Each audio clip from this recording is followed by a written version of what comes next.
longleaf pine stand that was burned about a year ago.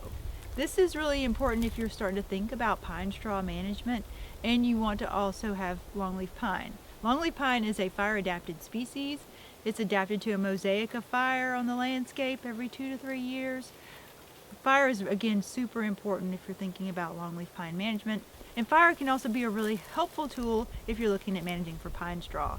One thing you can see here in this understory, you see this is the winter time, but you can see lots of stems out there, woody stems out in the background here.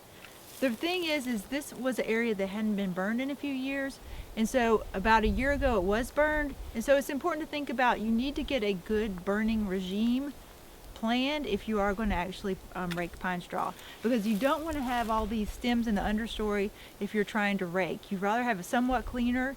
With a regular burning regime, you can really promote lots of grasses. You do start to see some grasses here in the understory. You can promote those grasses, and with kind of ecological pine straw raking, you can have prescribed fire.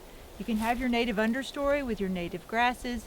You kind of limit your woody stems that are out here, and then also you can have your pine straw. So native understory is really important to wildlife, and one of the things like these bunch grasses are actually really beneficial to wildlife, including quail and wild turkey. These bunch grasses are super important for cover and shelter for these small birds if predators were to be around.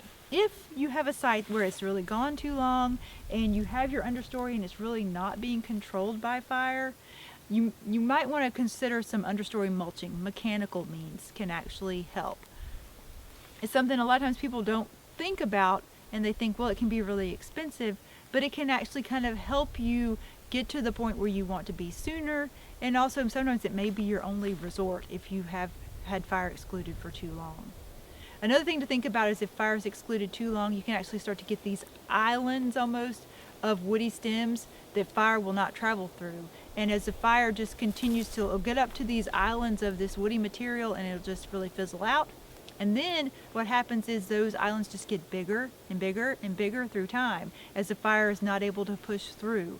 And so eventually you have what maybe was a very small spot to start with can become, quarter acre, half acre in size in no time. And so that when you have those type of situations, some sort of cutting or understory mulching is really your only option.